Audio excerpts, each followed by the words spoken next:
Hello everyone, welcome to my channel GSP Studies. Get ready for the dictation. 5 seconds. Start. Questions of equity apart, the mode and scale of subsidizing has had two effects. Stop. One has been to induce a faster rate of growth of enrollments at this level than is otherwise likely to have taken place. Stop. In several parts of the country, the fees charged for higher education have remained unchanged for decades, and the rising costs have been almost wholly covered by the subsidies from government. Stop. Higher education has therefore become almost free for those who are in a position to meet the other related expenses. Stop para.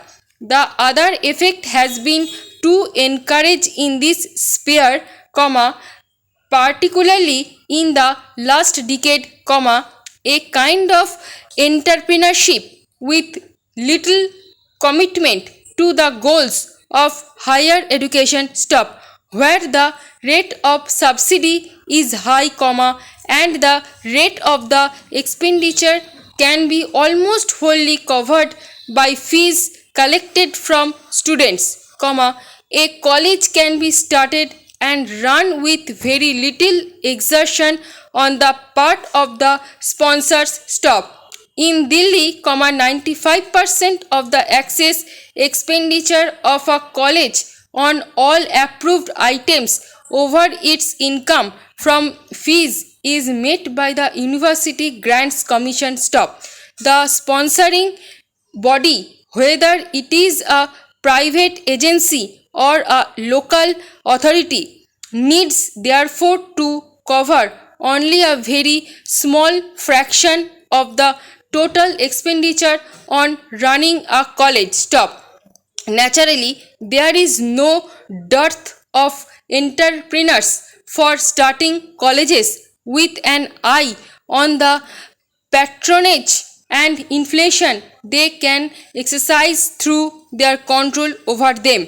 Stop para. Though the extent of subsidy is not as high elsewhere, the position is not very different in several other parts of the country where liberal grants in aid are given by state governments to colleges. Stop. The main qualification required of the promoters of higher education under these conditions is only that they have the contacts for securing the necessary financial and other support from the powers that be. Stop para. Where the rate of subsidy is not so high, some adjustments are called for. Stop. These are usually made in the fees charged from students and in the teacher-student ratios maintained. Stop. Thus, the annual fee for undergraduate education ranges all the way from less than rupees 100 per student, the colleges in Rajasthan, to well over rupees 30 per student in Bombay. Stop.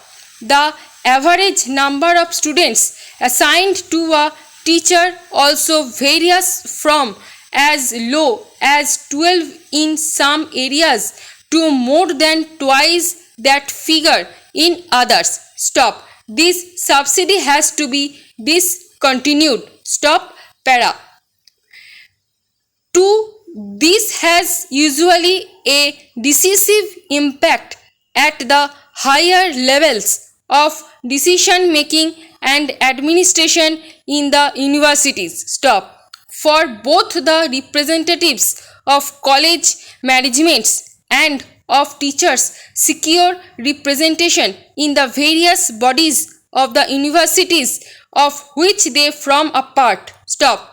Changes in the structure and content of courses are therefore usually resisted if they call for more appointments at the college level than the managements are prepared to make, or if much more effort is required on the part of the existing staff.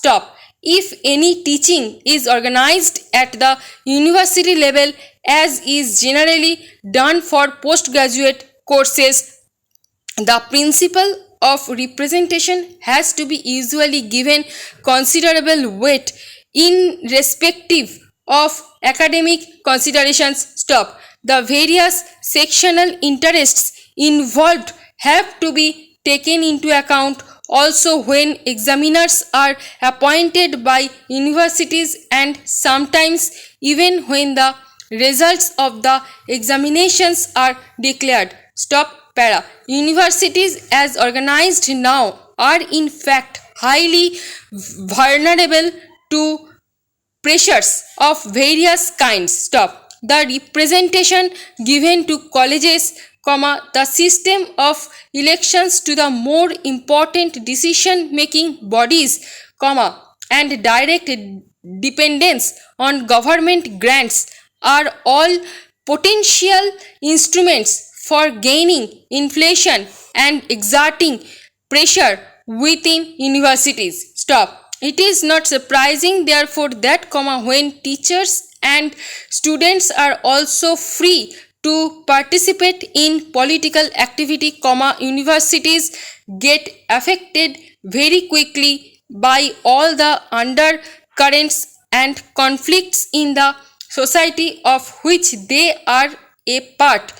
One of the major problems now is that, while political forces are able to gain entry very easily, the universities do not have the means for effectively coping with them. Under these conditions, growth in size beyond a point becomes a particularly serious handicap. Not only are there few economics of scale to be gained by such expansion, but these connections set in through their greater vulnerability to pressures from outside and from within. This has become a major problem for many Indian universities. The growing tendencies towards re-journalism in the country have also had serious effects on higher education. These tendencies are generally expressed in demands relating to the medium of instruction. Some of these demands are based on sound educational principles and are wholly justifiable, but in their most extreme form they usually indicate either ignorance of the minimum requirements of higher education or inward looking conduct of a kind that place considerations of a selfish character above these requirements. In practice, both have been in evidence. More specifically, the problem arises when instruction at the postgraduate level is sought to be given in the regional languages. For most of the relevant literature at that level is usually not available. এই প্যাসেজের stroke এবং PDF পেতে Telegram গ্রুপে join করুন। আর ভিডিওটি ভালো লেগে থাকলে like, share and subscribe করতে ভুলবেন না। Thanks for watching.